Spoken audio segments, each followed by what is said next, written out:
Danny, it's just us in the studio today. Been brushed. It actually feels good. Clear air. It feels. There's more oxygen in the room. There's less tension, isn't there? There's less. I interviewed Cameron Munster the other day, and he was saying how he operates best when there's chaos in his life. Yeah. I think that's like Chammy. Yeah. He thrives on chaos. I don't really love chaos. Nah. Yeah, you do have to deal with it. You have to deal with it, but I don't want constant chaos. He likes that. Well, why did you choose rugby league as a vocation? Who knew? Yeah, who knew? Who knew? So to update our listeners, Chammy was coming in today. Mm-hmm. Oh no! Firstly, early in the week he wasn't because he was sick. Yeah. He was just about to go to the afterlife. Yes, but he rejuvenated. He actually ran in this sprint race, which we can't talk about because they're all on that. It is a dead set miracle recovery. Incredible. And then he was coming in, but then R360 decided to say, we're hitting the go button on rating rugby league. Yes. So, which we'll get to with Chammy in a moment. So that's why he's not here, because he's busy off actually doing work. Yes. But he will join us at some point. We've got technology set up to... Yes, you can. I can't wait. R360, what do you know? As we sit here right now. Well, what's a little 11 o'clock-ish on a Wednesday. Yep. And the talk is it's going to happen in October next year. And we've been talking about this on and off for a while. I first broke the story a while ago that Ryan Papenhuyzen was in their sights, and it's pretty much accelerated since then. There's been a couple of false starts, but this appears to be a real start. I've talked to a couple of leading agents today about it. Clinton Shifkovsky, who's supposed to be very central to it all, he was saying he still doesn't think it's going to happen.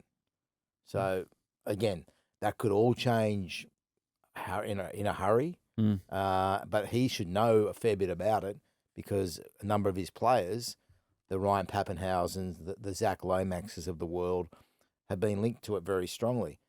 I asked him directly about Zach Lomax, and he said, interesting choice of words. He said Zach Lomax will not break a contract to be going to R360.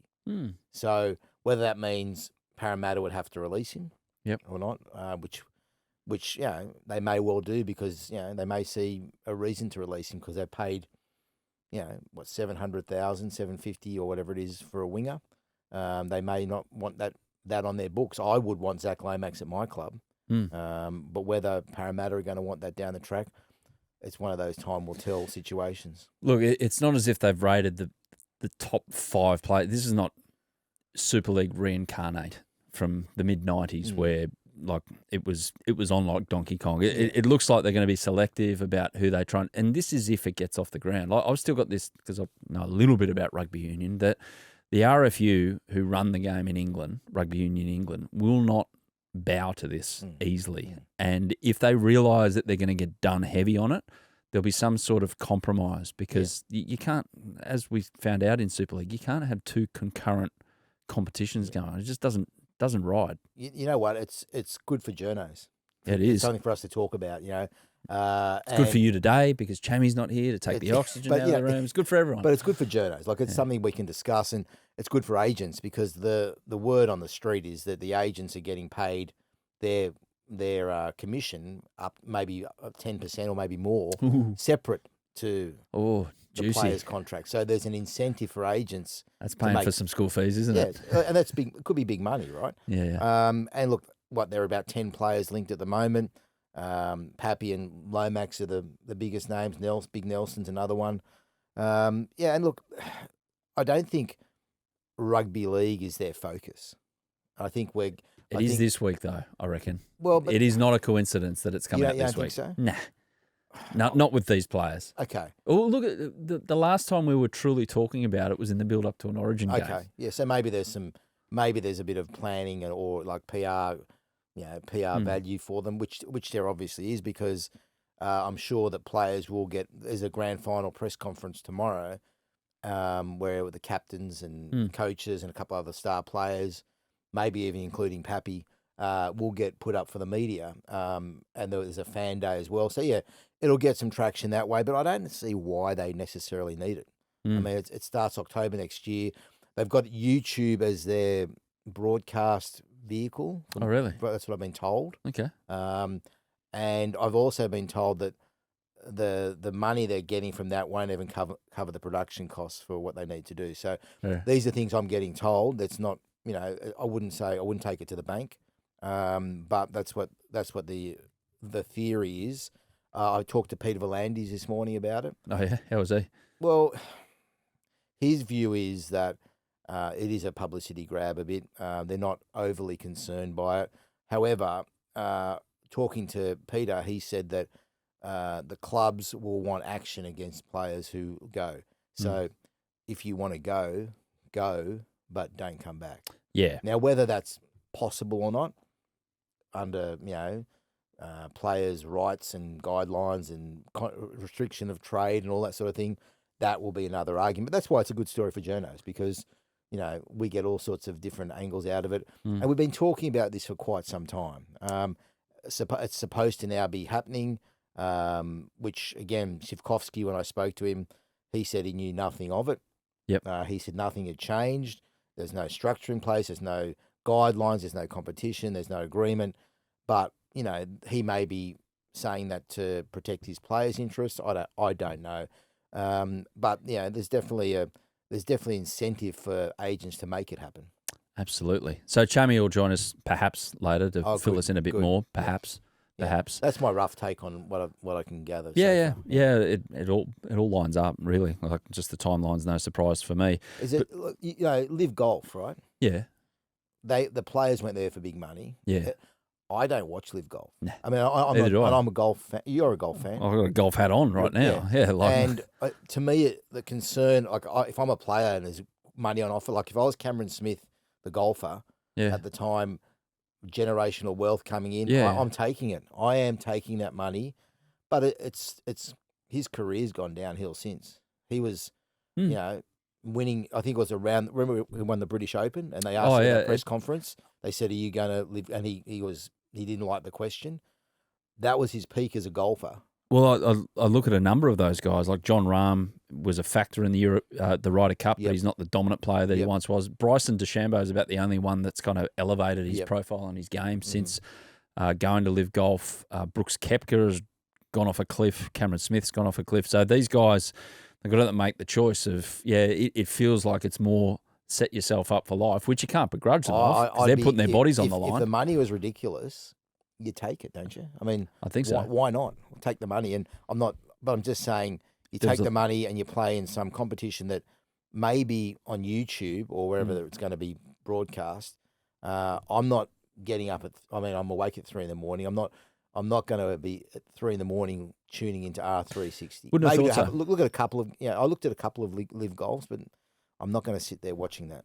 Oh, if there was a Live Golf of journalism, we'd be both jumping like that. We'd be gone. Yeah, exactly. Now, you were in Melbourne earlier this week. Before we get to the grand final chat, you've been papped, and not Ryan Pappenhausen. You've been photographed without your knowledge, and it's gone on social media. Oh, great! With you walking around with your microphone. Yes. And it's business up top, party down the bottom. There's a good reason for it. Yeah, okay, explain to me the jacket and white. They look like white linen shorts and not linen, no. trainers. They're basically like those tracky pants sort of things. Yeah. And I was on a flight. I was supposed to be on a later flight on Sunday night. Yeah. I got the text message from Qantas saying, your flight's been cancelled. You're on an earlier flight. I had family stuff going on. I had a dog at home. I had to suddenly scramble things quite quickly. And I happened to pack my bags very quickly and leave my trousers at home. Yes. Because I travel I'm one of those blokes, I travel in shorts and a T-shirt. I don't know if that's a... Yeah, no. Yeah, I'm happy to do that. Pants were on the kitchen table at home when I got home. But when I looked into my suitcase on Monday morning, I think it was, well, there's my jacket, there's my shirt, but no trousers. So you just went with it. You just owned it. To the great amusement of the Melbourne players. Who gave it to you the most? They all gave it to me equally, I think. Yeah. Okay. I think Harry Grant enjoyed it. Yeah. He's a character. Munster would have liked it. He'd probably dress as Munster like that. had other things going on in his mind. He didn't even notice it. He's got a lot going on, Cameron Munster. So what is a grand final week open media call like? Well, for you guys? Because generally speaking, you've got players who know they have to do it, but if they had the choice, they probably wouldn't be doing it. You've got coaches and general managers worried about what the players say. More on that with Stefano in a moment. And then you've got the media who know that this is their only chance to really get anything and kind of get content that's going to bleed out over the week for you. Yeah, so when it's in Sydney, it's quite a big deal. Like there's a lot of journos there and you're scrambling to try and get a couple of blokes. I went down to Melbourne and they were happy to have us there. We were greeted with open arms. Like there weren't the only journos that I noticed who came down from Sydney to do the Melbourne day were myself and Christian Nicolucci. No one other than that, it was local media. So really, it was actually it was very low key. So none of the News Corp papers? Well, I didn't see not Sydney guys. No. Yeah. Maybe they did them over the phone, but no other networks. Yeah. Certainly not this bloke. Put your headphones on, Danny. Oh. I was hoping that he was going to wait until the second segment. God. So hang on. So we're going backwards now. We're going back. No. We'll tell him that he's not allowed to talk about 360 until later because we've just covered that off. Is he joining us for 360 chat or other chat? Chammy, how are you? I know I'm not on it. You wish, buddy. You wish. So you could fully hate on our height. No, absolutely not. Hey, you've had an interesting morning. We're just talking about grand final chat and the background. We'll get back to 360 with you because we don't want to bore everyone because we've just covered 10 minutes of it before getting to you. But Danny was just explaining what a media call's like out of Sydney, like different in Brisbane, but Melbourne. He was greeted with open arms. That was so, like, we got the opportunity to speak one-on-one with Munster, Harry Grant, Ryan Pappenhausen, Jerome Hughes, whoever we wanted, basically, apart from Big Nelson, who wasn't taking part in it, but I still would have liked to have a chat with him. He's not going to be in the 17, correct, but I still would have liked to. Nelson, I always wanted to have a chat with Nelson, but so they were great. They were great. And Chammy doesn't go to things like that though. This is all beneath the great Michael Chammas, way beneath him. He rides in a different atmosphere. So Chammy joining us now. I want to get your take, both your takes on Madge and Craig Bellamy, and their relationship with the media and storylines, and did they get on? And Chammy, what's wrong? We just moved away from Melbourne too quickly about why Danny was given the access that he was given. I found it fascinating that I think it's because of the way he turned up. They felt sorry for him. We've talked about this, Michael. We've talked about this.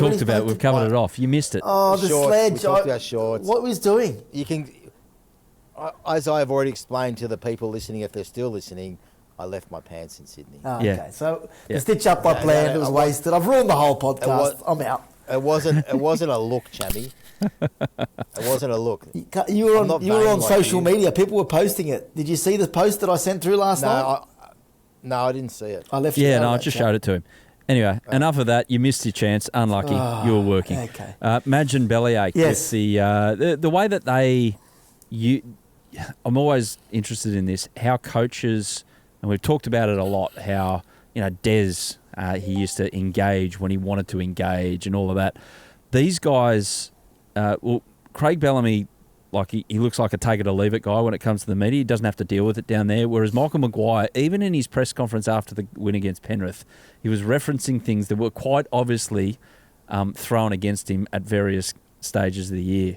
I mean, they've worked together. They know each other really well. But would you say, Chammy, that they do things totally different when it comes to the game around the game? Yeah, I think they are completely different. But I also think the fact that Craig's had the luxury of coaching his whole career in an environment where they're happy being under the radar, and they got no choice. And Madge has coached at football clubs. If we consider where he's coached in Australia, I would say they are probably the three most talked about rugby league clubs in the NRL. Is that fair to say? The Rabbitohs, the Tigers, and now the Broncos. So the siege mentality that he has, he's been built up over a number of years of being the focus and trying not to be the focus. So everything they do is to ensure that they don't have added pressure, they don't do that to themselves, and that plays into the style that he has probably developed as a coach. Now, I would say the paranoia isn't as bad as it was at South Sydney. Danny, do you think? I think South Sydney was full-blown crazy stuff there. I think he's had to mellow and he's been given no choice but to. Maybe society dictates that he can't get away with some of the things that he's done in the past. But definitely with the approach to media, I think he would want his players saying absolutely nothing. Like if Stefano was one of his players, he would be ropeable. I don't think Melbourne. I don't think they're thrilled with what he had to say, but they're making jokes about it. Whereas Michael Maguire would have hauled him over the coals for what he did, calling the Broncos stuck up. Well, let's deal with that first. So I was down there, and when Stefano said it, Melbourne were not aware straight away, and I went and saw Frank Panisse. He goes, he said what sort of thing, but then I saw Frank later. I was in the Storm merchandise store, and Frank came in and said hello there. What? And You were in the Storm merchandise store? Yeah, I was just buying a couple of things for my little guy. Oh, okay. Yep. Yeah, and he said make sure they charge Weidler double, by the way, which I think they did. Yeah, good. And I said, have you seen Craig yet? And he goes, yeah, I just told him. He wasn't happy. Like, he wasn't happy because it is very Storm-like. And it's not the biggest statement in the world. And you probably want your front rower to go in with attitude. Who was he talking about, though? Well, not Payne Haas, because I had a long chat to What would you? Stefano. What would you say that to Payne Haas? Yeah, so Melbourne aren't saying who. Yeah. Because I asked them again this morning. They're not saying who it was, but, you know, the Broncos are a team of rock stars, aren't they? You know, I got a bit of an insight for you. Well, here we go, good. I have been doing a little dig on it because I love it. I love the Stefano lighting the fuse, all that stuff. It's great. And I think the players should be encouraged to do more of it because I hate the whole notion of, it motivates the other team. Shut up, it's a grand final. You should be motivated enough. If you're not, then you're going to lose. But I heard that it's not there's been no issue in the past with players. It's the shirts off. It's the carry on. It's the show poniness of some of the players. The Jordan Rickies. You hear, or the Broncos? I hear it's like the Reece Walsh and Jordan Ricky, that crew, the ones that look good in front of the camera.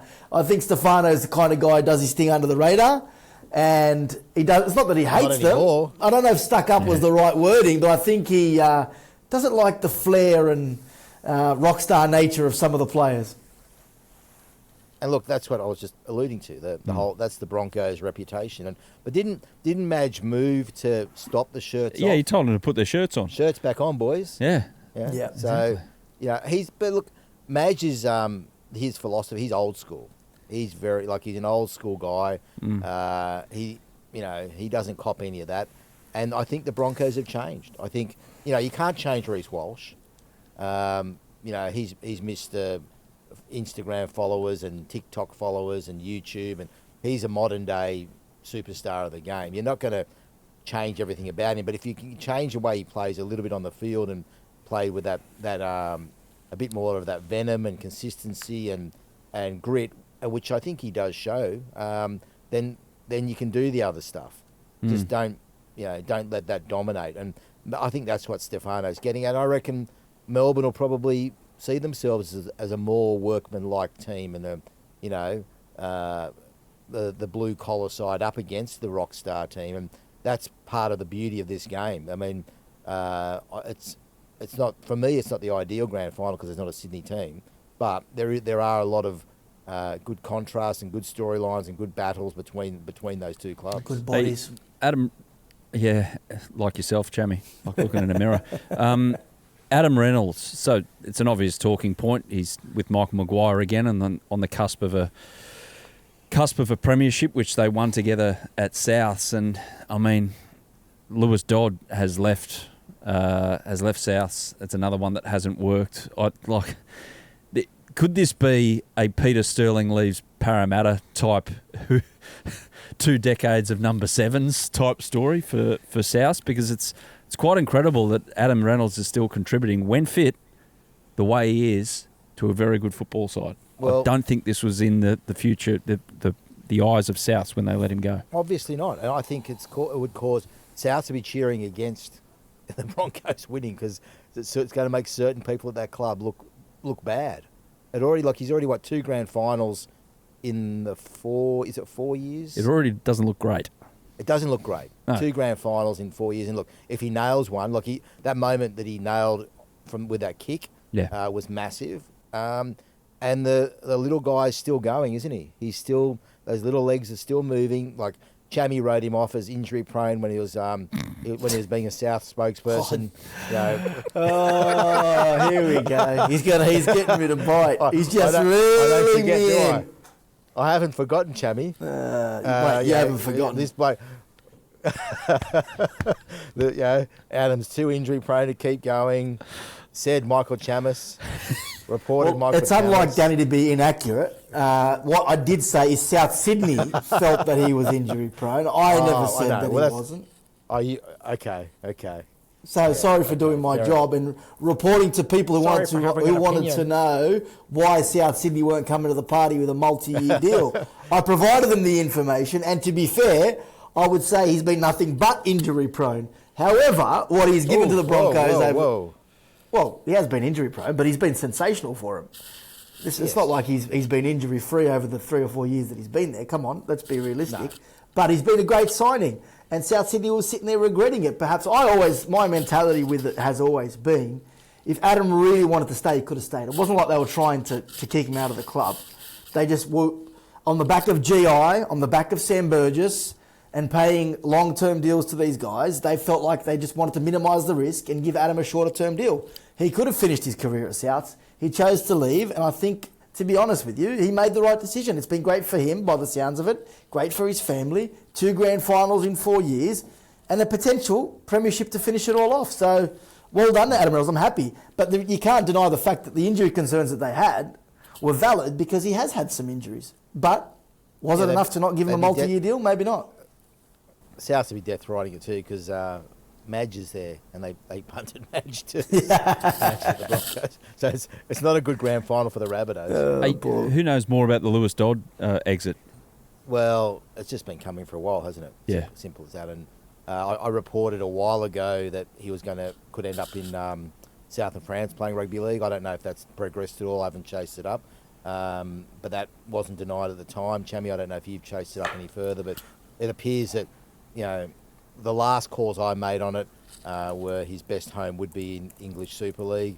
It's been an unfortunate time for him. Everyone says he's a really tremendous young guy, but Wayne Bennett has distanced himself from the signing of Lewis Dodd.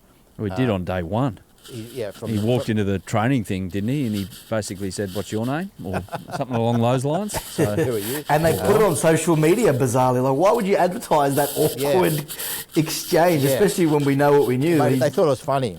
Well, hasn't been anything funny about his stint there, unfortunately. Carianis report yesterday in the Telegraph that they reached a formal arrangement to release him from the final 2.5 years of his deal, and he'll join, as Danny said, Catalans on a 12-month contract. Rabbitohs are going to pay quite a bit of that salary. So, it is one of, let's be honest, like, the guy's a nice guy, and I'm not, I don't want to embarrass him, but as a club, you have to say it's one of the worst signings in recent memory. You pay 600 plus for an English halfback who you don't use. Hey guys, referee, so Grant Atkins in, Ashley Klein not.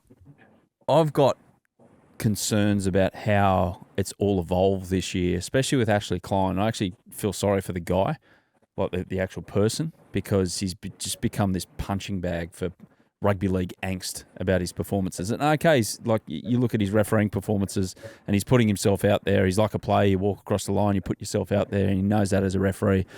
But the NRL have not read the room all year on Ashley Klein about how he manages games.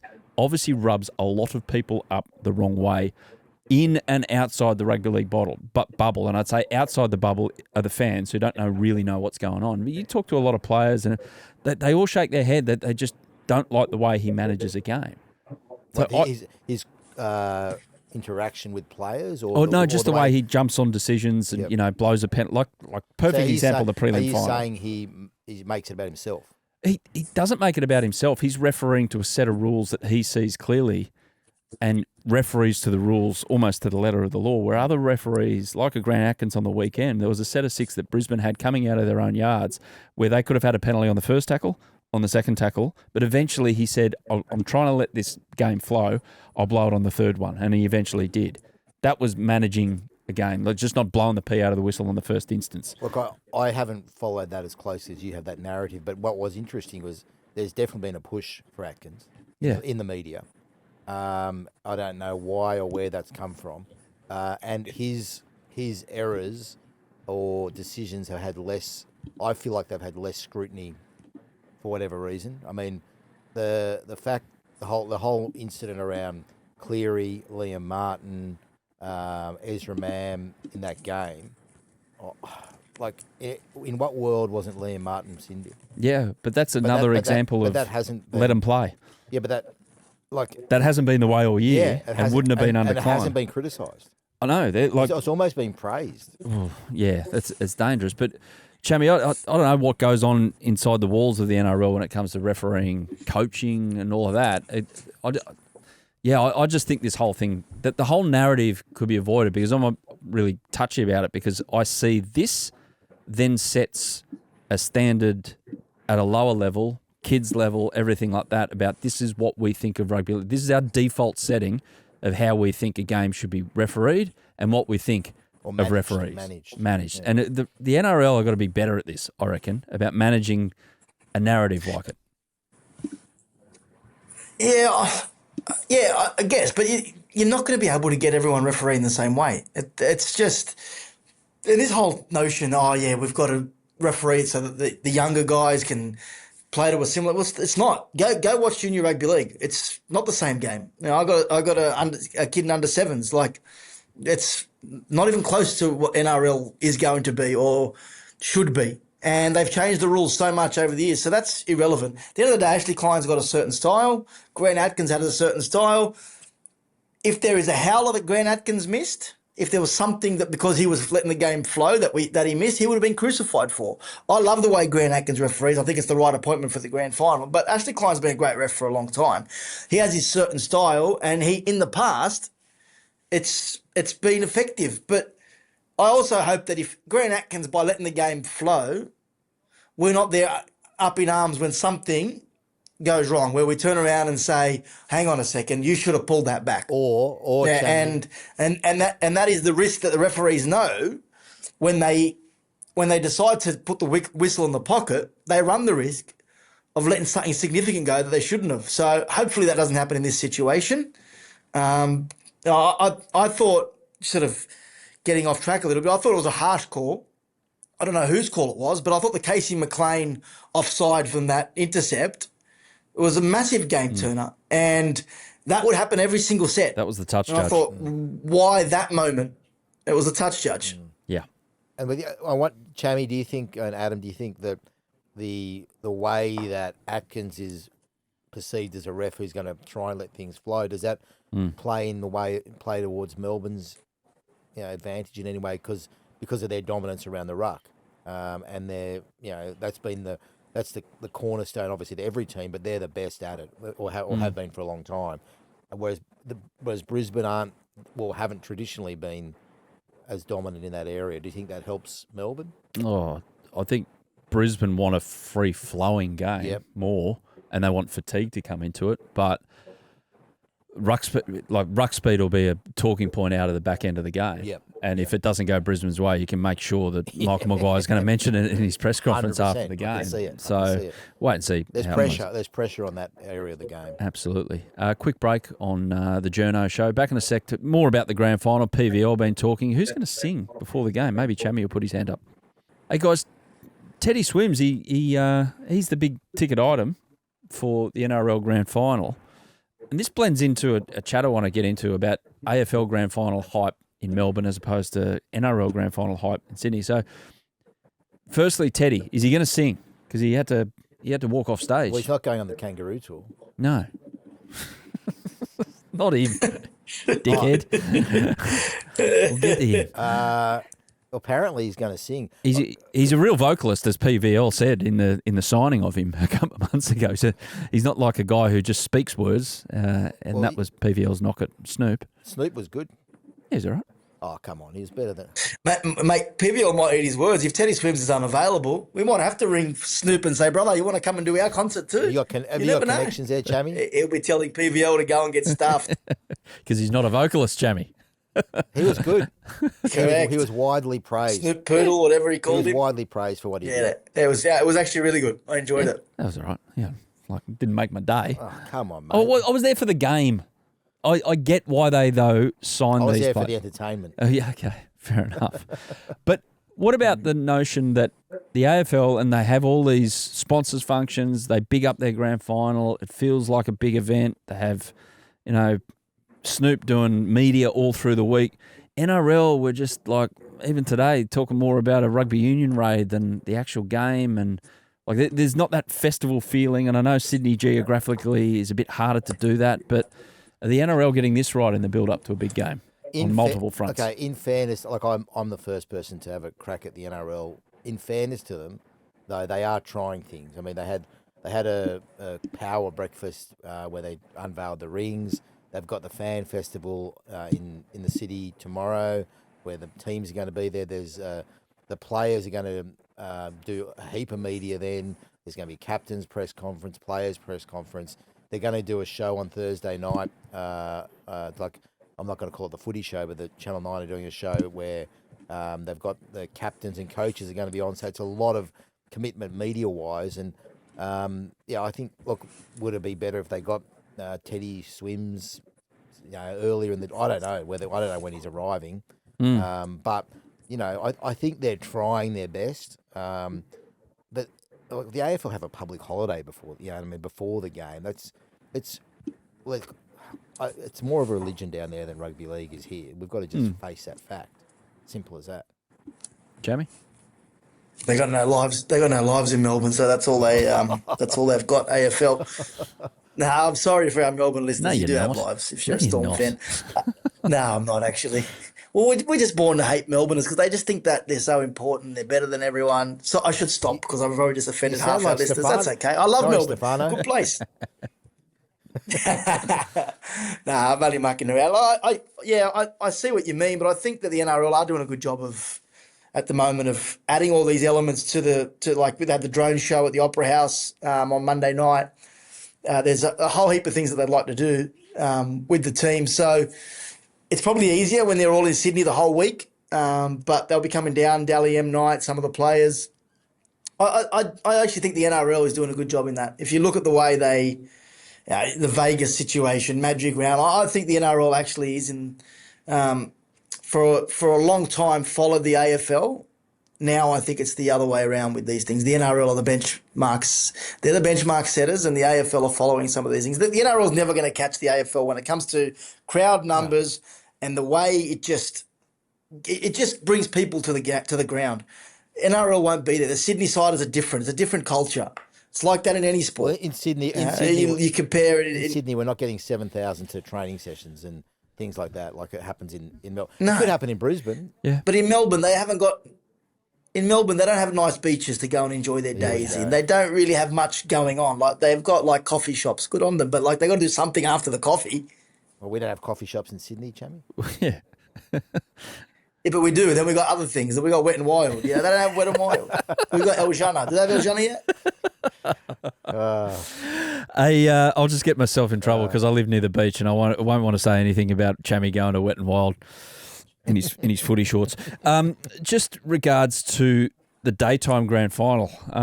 Hey, you know my feelings. 5 o'clock kickoff, baby. 6 p.m. news can just be bumped back. Irrelevant on grand final day. Shout out Brace. Love you, James Bracey.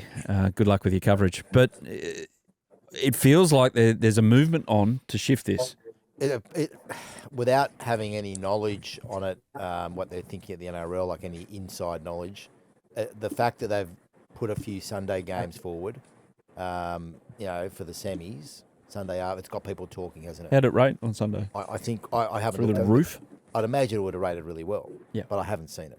But all I've been told are the record ratings left, right and centre. So it's doing well, right? So I think that this has been like a little test for it all, and a way to make it feel like it's a public campaign rather than the NRL wanting to change it. Financially, though, it's for the broadcaster. I would imagine it's much better at night. Simple as that. The ad revenue will be far greater. And I know these Sunday games probably would have cost 9 in terms of ad revenue. So I think that's got to be when they have the talks for the next deal. The NRL might have to take slightly less if they want the daytime grand final. I don't think it should be daytime. I don't think it should be at 3 o'clock like old school. Chammy. What time? So you reckon 5? 5, yeah. I think 5. It's the perfect time for so many factors, so many stakeholders, the word that they love to use in instances like this, Chammy. What do you reckon? Yeah, I'm a big daytime grand final believer. I also think that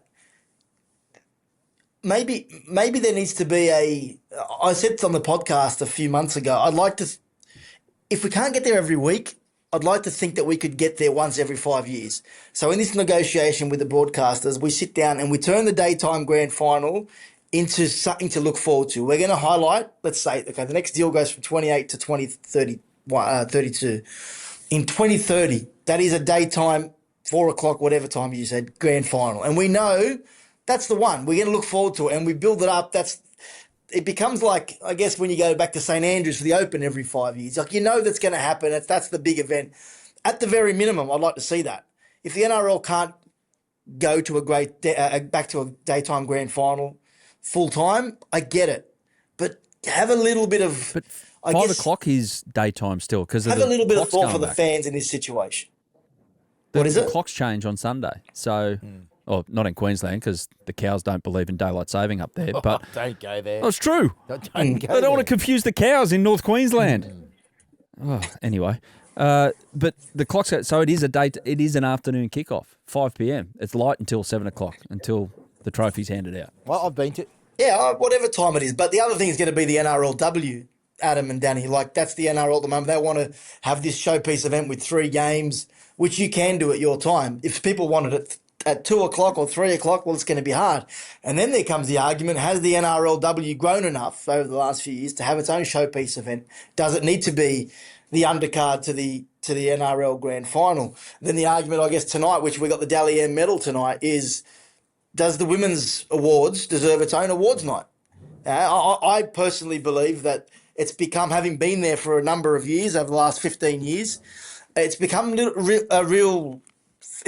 a real feeling that it's rushed because they're now incorporating the women's awards into the one night, and it feels like no one's getting the credit they deserve because everyone's just trying to tick every box. And I think that the women's game, at the very least, now has come to a period where it deserves its night of nights, has its own awards night. So do the men. You do their own awards nights. Maybe the grand final isn't there yet, but if the game keeps building to the way it is, that's going to be the conversation, which opens the door then to your daytime grand final. Well, then you start thinking about a Saturday night grand final for the women the night before, find another game, and then I don't know what the junior footy does now with flag and ball and all of that. It's well done by now, I think. But yeah, find something for a grand final. Adam, sorry to interrupt. Well, I just think with that is the women's. I think that's where the NRL need to be flexible. And they need to adopt the A-League model in that situation for the women's comp, and the grand final is is hosted by the home team, and that way you guarantee yourself a crowd. For example, had Newcastle got through and were the highest ranked team, we'd have a women's grand final under your model on the Saturday night in Newcastle. What you don't want is a Broncos-Cowboys grand final for the women's game in Sydney on a Saturday night when no one's going to be there. Good point. So I think the NRL need to adopt that model with the women's, and you then have a parochial home fan base for whoever earns the right to a grand final.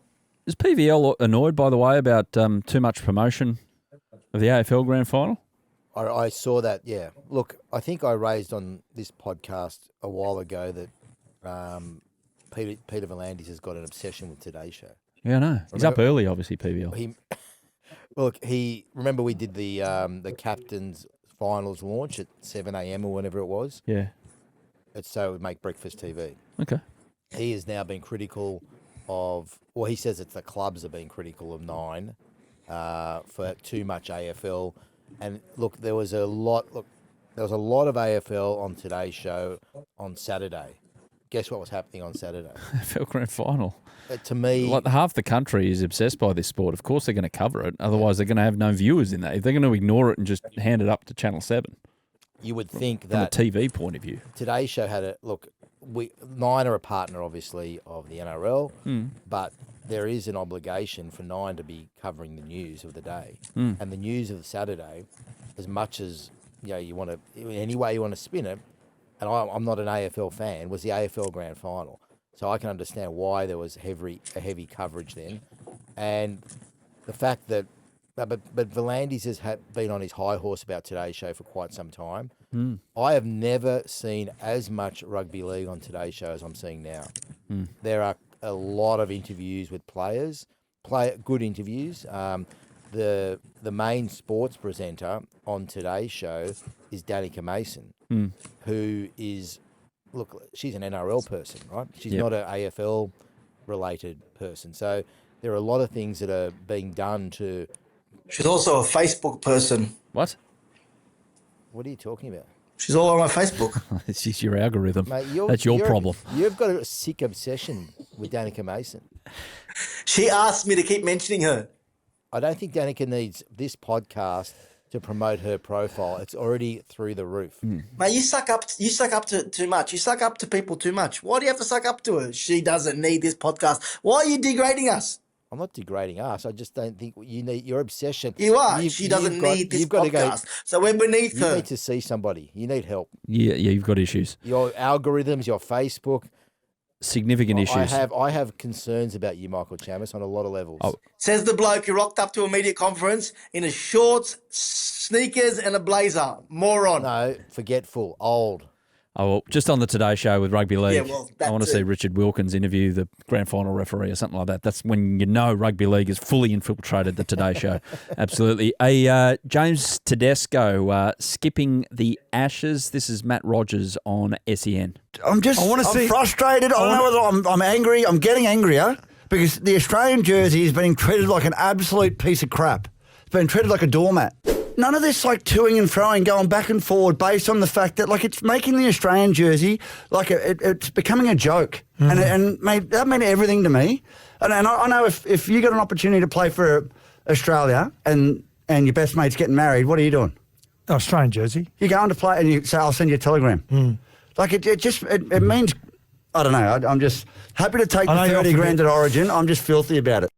So Matt was mainly referencing the international eligibility, like, players picking and choosing, which is going to go on until the NRL come out with a hard and fast rule about Tier 1, Tier 2, what you can do, go back and forth or whatever. But James Tedesco there, this is the kind of set him off through the week, that apparently he chose his brother's wedding over playing for Australia, which is not quite the case because he needs stem cell infusion on his knee to make sure he's ready to front up. And this is his priority, rocking up for the Roosters and playing well for the Roosters because they've backed him to the hilt, and why shouldn't he back them? So how do you feel about how this story kind of eked out and PVL fronted the camera? He looked visibly annoyed that Tedesco was skipping the Kangaroos tour. Look, it's an interesting one because James Tedesco could have easily just said, I need work on my knee. I don't know why the thought was there to put his brother's wedding above that very legitimate excuse. Maybe that's the most important thing in his life in the next couple of months, which is fair. Yeah. So I don't have a massive problem with James not going on the tour. No. He wants to still be the fact that he's still available for rep footy at his age. He wants to be considered for the World Cup. I've got no real drama with it. I mean, he's not the first player not to be touring, and he won't be the last either because.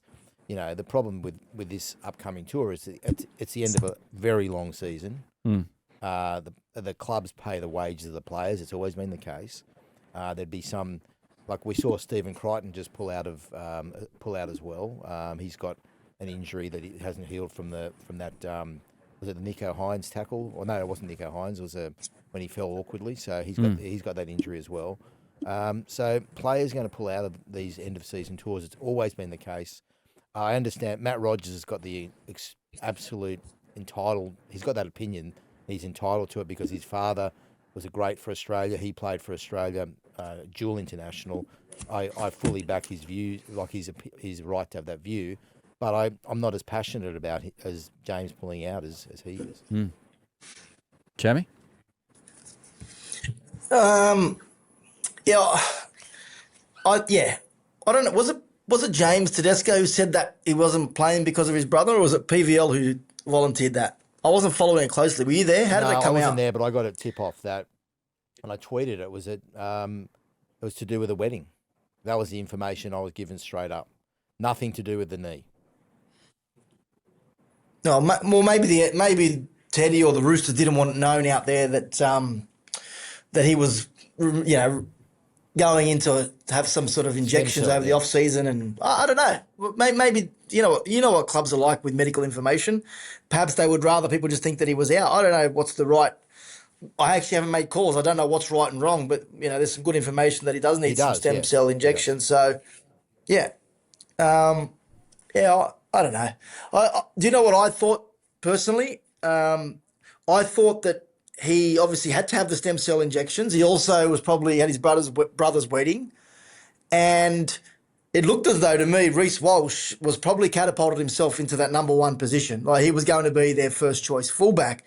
And for a 32, 33-year-old who's going to win the Dally M, for him to go on a 4-week tour and be an emu for 4 weeks, like just be the backup fullback, that's a tough ask. Like you're not talking about a kid here. You've got a guy who's been there and done that and who has been the best player in the world for a long time.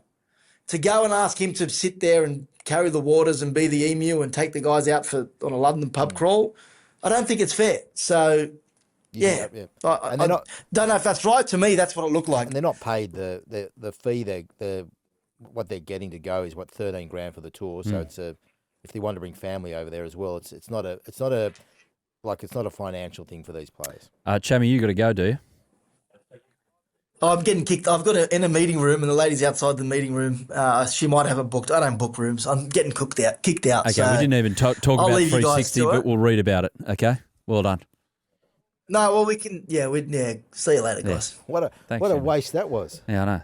Hang on. She's walked away. She's walked away. We might be able to give us some 360. Okay, 360 in a minute. Go. Let me find it. Let me find another room. She's come back. Just stay there, don't talk. Great podcasting. This is unreal. So Chammy is inside the building at the Sydney Morning Herald, and he's moving office as we speak, live on the podcast, walking around. I can see how many nostril hairs he's got, and it's not a great look. It's not a great look at all. Is that why his hair's looking so good? Because his nostril hairs are strong? He's put some work into that this morning, let me tell you.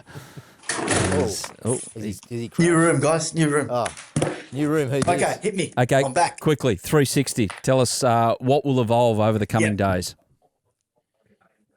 Okay, so Carrie Arness and Reedy reported this morning in the Telegraph that the competition has got the green light. A lot of agents were emailed overnight and basically offered contracts. They were originally given, they handed out offers, but these are formalised contracts to basically get them on board. The competition's got the green light to kick off October 2026. Now, you went through all that. This is the extra detail that I've found out. My understanding is it'll be a 6-team comp to start with, but the 8 teams are going to be London-based, Miami, Tokyo, Dubai, Boston, Cape Town, Lisbon, and Madrid. Now, the teams will be registered to the United Arab Emirates Rugby Federation. The players will be granted full release to play international rugby, which is a huge part of it and an appeal to it. Now, the players will own their own IP and they will be allowed to maximise their off-field earning capacity. So, for example, in rugby league, their IP is owned by the NRL and the clubs, and they're limited to what they can do third-party-wise. Actually, I don't even know if that's the case, but in rugby, they're owned by it, right? This will mean they can do whatever they like, earn as much as they want. They're not going to be hamstrung by if someone wants to give them $100,000 off the books, they can do what they like. There's going to be no restrictions on them. Now, they can choose. The other part of this is they can choose their country of residence. So for tax purposes, they can be based out of wherever. A lot of tennis players, Adam, you would know, whether they're based out of Monaco, aren't they? Monaco, Cayman Islands, Bahamas, all those places. Yep. Yeah. So that would help from a tax point. So not only are they going to get a huge financial incentive, it's going to be the ability to be based at a very low tax bracket. So that's huge for the players as well. So 26, 6-team comp, 27 goes to an 18 comp. It's going to be April to September in the World Cup year. I think the NRL have been burying their head in the sands in the regards to this for too long, and it's going to be a massive concern. There are going to be a number of players who walk out on the sport in the next 12 to 18 months. What's the number, Chammy? What do you reckon? 10? 20?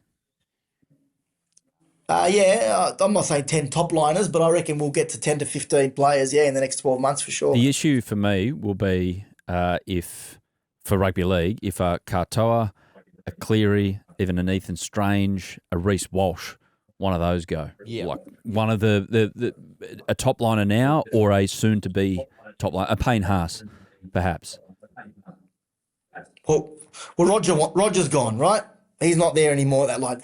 There's definitely Lomax wants to go. Whether he leaves or not, I'm not too sure. But the indication is that Parramatta want a transfer fee. Pappenhausen, he was quoted yesterday at that media day. The stories in the Sydney Morning Herald, and he was like, his comments weren't. If I'm a rugby league fan, I'm thinking, okay, well, that's a concern. He said, I'm open to anything. You don't know when your last game will be. My last game could be this weekend.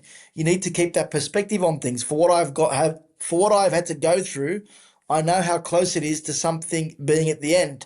So, yeah, it's I think there's a real concern. And once one goes, there could be a snowball effect. At a time where we're trying to find 60 new players, I reckon we're going to lose a few as well. Chammy, isn't it more of a concern for rugby, though, than league? It feels like it's much more... Well, Eden Payton on the Herald's, he's broken a story as part of this Rugby 360 coverage we've had today.